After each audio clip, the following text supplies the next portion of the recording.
नमस्कार। इपिएस टपिकको तयारी कक्षा हामी गरिरहेका छौँ। यसअघि हामीले पहिलो दिनको कक्षा गरेका थियौँ, जसमा हामीले बेसिक उच्चारणका नियमहरू सिकेका थियौँ। जुन उच्चारणमा हामीले यदि शब्दको सुरुवातमा ग, द, ब र ज यी चारवटा अक्षर शब्दको सुरुवातमा आइदिन्छन् भने यिनीहरूको उच्चारण कसरी फेरिन्छ भन्ने बारेमा हामीले सिकेका छौँ। त्यो भिडियो छ, तपाईँहरूले हेर्न सक्नुहुन्छ। आज चाहिँ हामी अलग विषय सिक्नेछौँ र त्यो विषय रहनेछ फाक्षिम भन्ने विषय।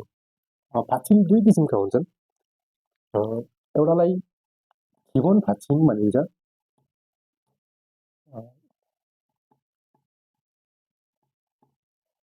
खिवन फाक्षिम भनिन्छ एउटालाई। खिवन भनेको साधारण अथवा सामान्य, अनि फाक्षिम भनेको चाहिँ खासमा त्यो चाहिँ सहयोग दिनु अथवा टेका दिनु भन्ने एउटा भाव हुन्छ। फाक्षिदा भन्ने एउटा भाव हुन्छ।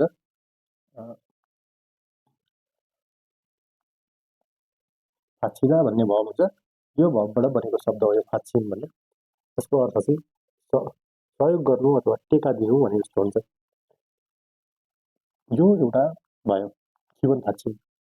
र अर्को फाक्षिमको एउटा प्रकार हुन्छ, त्यसलाई भनिन्छ क्षप फाक्षिम भनेर। क्षप फाक्षिम। आज यी दुईटा किसिमका फाक्षिमको बारेमा हामी सिक्नेछौँ। सर्वप्रथम खिवन फाक्षिमको बारेमा केही कुराहरू सिकौँ। खिवन फाक्षिम।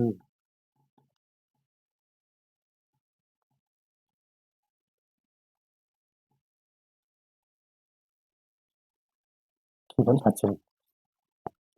खिवन फाक्षिम भनेको के हो त भन्दाखेरि सिंगल फाइनल कन्सोनेन्ट भनिन्छ। सिंगल फाइनल कन्सोनेन्ट भनेको के हो त भन्दाखेरि कोरियन भाषामा शब्दहरू अथवा अक्षरहरू यसरी तल झुन्डिएर आउने हुन्छन्। यसरी झुन्डिएर आउँछन्। यसरी झुन्डिएर आउने अक्षरलाई फाक्षिम भनेर भनिन्छ। जब शब्द अक्षर यसरी झुन्डिएर आउँछन्, उनीहरूको उच्चारण सामान्यभन्दा फेरिने गर्दछ। कोरियन भाषामा 19 किसिमका कन्सोनेन्ट हुन्छन्। यी 19 वटा कन्सोनेन्ट मध्ये जम्मा 16 वटा कन्सोनेन्टहरू झुन्डिएर आउँछन्।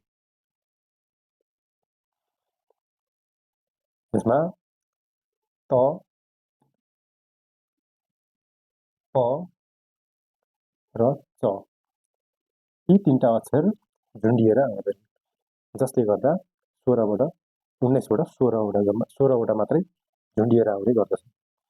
ती 16 वटामा पनि यी 16 वटाकै फरक फरक 16 वटा साउन्ड हुँदैनन् अथवा 16 फरक किसिमले उच्चारण गरिँदैन। 7 किसिम हुन्छन्। यी 16लाई 7 भागमा विभाजन गरिएर यिनीहरूलाई 7 किसिमले उच्चारण गर्ने गरिन्छ। जस्तै ग, ख र क। यी तीनटालाई एकै किसिमले उच्चारण गरिन्छ। त्यसपछि नलाई एक किसिमले उच्चारण गरिन्छ। त्यसपछि द,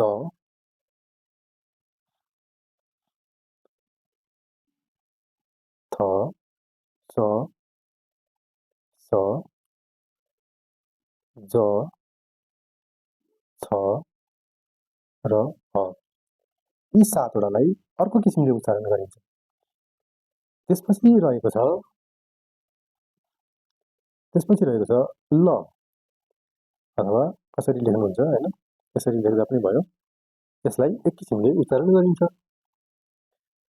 त्यसपछि रहेको छ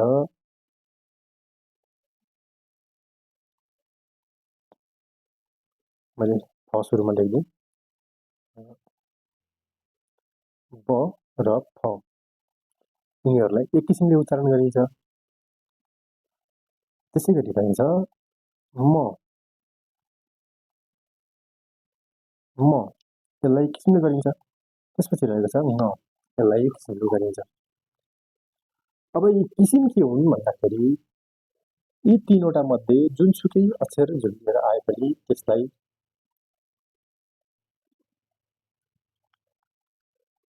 नेपालीमा लेखिदिन्छु, त्यसलाई क उच्चारण गरिन्छ। नलाई न नै उच्चारण गरिन्छ। यिनीहरूलाई त उच्चारण गरिन्छ। यसलाई ल उच्चारण गरिन्छ। ब र फलाई प उच्चारण गरिन्छ। मलाई म नै उच्चारण गरिन्छ। र यसलाई तपाईँहरूले अ भनेर पढ्नुभएको हुनसक्छ र न भनेर पढ्नुभएको हुनसक्छ। यो झुन्डेर आएमा न नै उच्चारण गरिन्छ। यिनीहरूको उच्चारण यसरी फेरिएर आउँदछ। हामी केही उदाहरणहरू सिक्छौँ। उदाहरणमा ग, ख र क यी तीनटालाई सुरुमा हेरौँ। जस्तै मक्ता, यो मक्ता भन्छ। अब अहिले मैले भन्दै गर्दा तपाईँले मक्ता भनेको ता भनेको सुन्नुहुन्छ होला। अब त्यो कसरी ता भयो यहाँ त दा लेखेको छ भन्नेतिर अहिले नजानुस्, त्यो हामी बिस्तारै आउँछौँ त्यहाँ पनि। तर अहिले यति बुझ्नुहोस्, यो चाहिँ क हो भन्ने कुरा चाहिँ बुझ्नुहोस्। त्यसलाई हामी क भनेर उच्चारण गर्छौँ यदि तल आएको खण्डमा भन्ने कुरा बुझिदिनुहोस्। त्यो बुझ्नुभयो भने पछि हामीलाई सजिलो हुन्छ। त्यसै गरी अर्को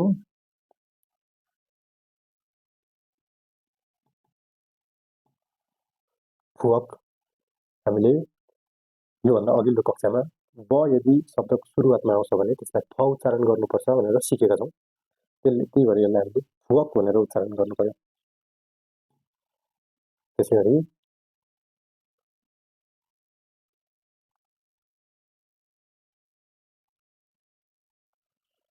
सप्ताह भनेर उच्चारण गर्नु पर्यो। यसलाई सप्ताह भनेर उच्चारण गर्नु पर्यो। त्यसै गरी नको पनि हेरिहालौँ। न यो चाहिँ न नै उच्चारण हुन्छ। मान, अनि अर्को सान, त्यसलाई न नै उच्चारण गरिन्छ। अब हामी अर्को हेरौँ। द, थ,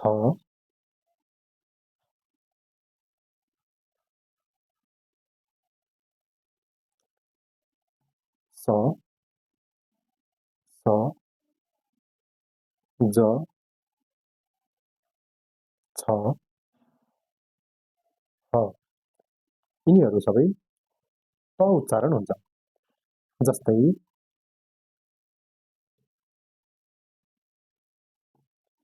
थात्ता, थात थात भनेर त भनेर यसलाई थात्ता, किनभने हामीले द यदि शब्दको सुरुवातमा आउँछ भने थ उच्चारण हुन्छ भनेर सिकिसकेका छौँ। त्यही भएर त्यो चिज हामीले रिपिट गर्नु परेन। थात्ता भनेर उच्चारण गर्नु पर्यो। जस्तै यसलाई फात, फात भन्नु पर्यो।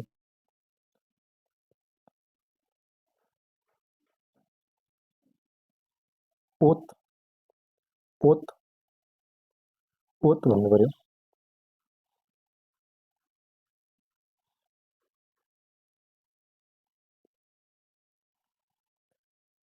अर्को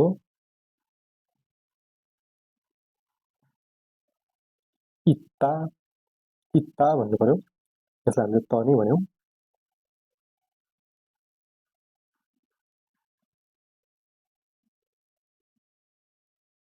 फित, फित। अब यसको पनि अर्को एउटा उदाहरण यही शब्द यही नै हुन्छ। यसलाई पनि फित भन्नु पर्यो। दुईटै फित हुन्। यद्यपि यी दुईटाले फरक फरक अर्थ दिन्छन्, तर हामीले यसलाई फित नै भन्ने गर्छौँ। अर्को एउटा शब्द पनि हुन्छ फित भन्ने, त्यो चाहिँ यता पर्छ।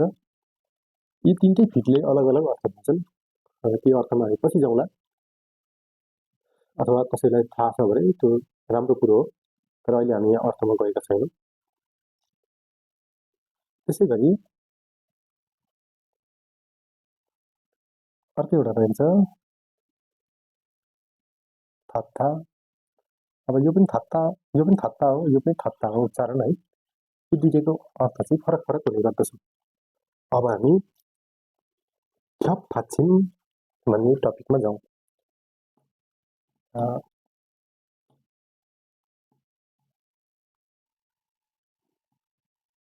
ख्याप फाच्छिम, यो ख्याप फाच्छिममा चाहिँ के हुन्छ भन्नुहुन्छ भने दुईटा शब्दहरू झुन्डिएर आइदिन सक्छन्। दुईटा अक्षरहरू झुन्डेर आइदिन सक्छन् कुनै पनि उसमा। जस्तै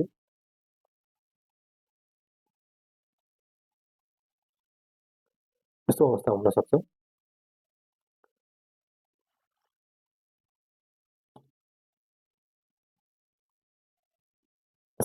सक्छ, दुईटा अक्षरहरू आइदिन सक्छन् झुन्डिएर। यसमा भने उच्चारणको नियम केही फरक हुन्छ, केही फरक तरिकाले उच्चारण गर्नुपर्ने हुन्छ। ती अक्षरहरूको उच्चारण, ती तोकिएका यो अक्षरहरूको अघि मैले यी अक्षरहरूको उच्चारण यस्तो हुन्छ, यी अक्षरहरूको उच्चारण यस्तो हुन्छ भनेर जुन भनेको थिएँ त्यो फेरिँदैन। तर यहाँ फेरिन्छ के भन्दा यी दुईटा मध्ये एउटा मात्रै अक्षरलाई उच्चारण गर्नुपर्छ हामीले, दुईटैलाई गर्न मिल्दैन। यी दुईटा मध्ये एउटा अक्षरलाई उच्चारण गर्न मिल्छ। यसमा दुईटा नियम छन्। एउटा भनेको सामान्य नियम जुन जेनरली सबैलाई लागू हुने, अनि त्यसमा अर्को आउँछ हाम्रो अपवादको नियम। भनेको अपवादको नियम चाहिँ त्यो पुरानो लागू भएको नियमभन्दा फरक भइन्छ। जस्तै एउटा दुईटा नियम लेख्नुहोस्। एउटा सुरुवातको पहिलो नियम लेख्नुहोस्, झुन्डिएर आएका अक्षरहरूमध्ये जुन अक्षर सुरुमा हुन्छ त्यसको उच्चारण गर्ने, दोस्रोको नगर्ने है। झुन्डिएर जुन दुईटा अक्षर आएका हुन्छ ती दुईटा अक्षरमध्ये जुन अक्षर सुरुवातमा छ त्यसको उच्चारण गर्ने, दोस्रोको नगर्ने। जस्तै अन्ता,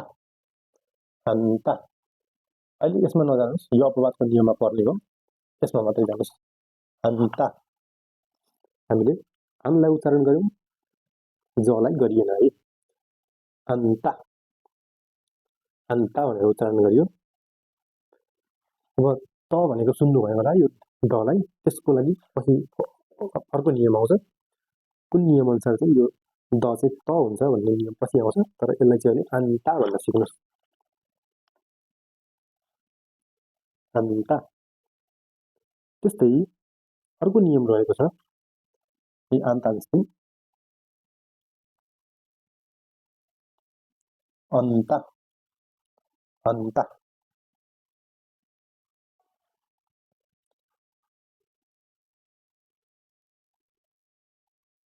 मन्ता। सामान्य जुन सुरुमा आउँछ त्यो उच्चारण गर्दैन। अब हामी अपवादको नियममा जाउँ। यसमा के चाहिँ अपवाद छ त भन्ने नियममा, अपवादको नियम लागू हुनको लागि तल झुन्डिएर आएका दुई अक्षर मध्ये एउटा अक्षर चाहिँ ल हुनुपर्दछ है।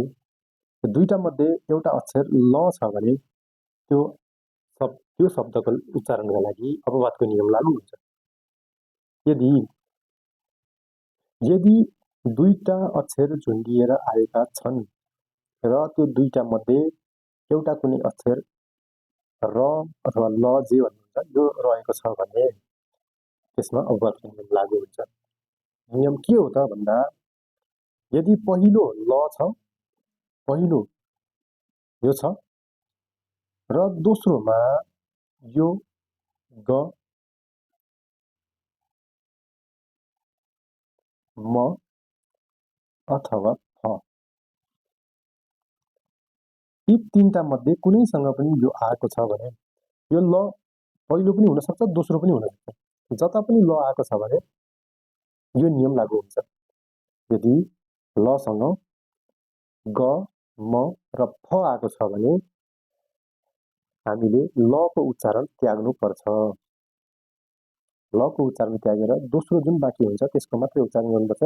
जस्तै यो केसमा थाक भयो, थाक भनेर उच्चारण गर्नु पर्यो। त्यस्तै अर्को रहेको छ, अर्को एउटा शब्द लेखिदिन्छु।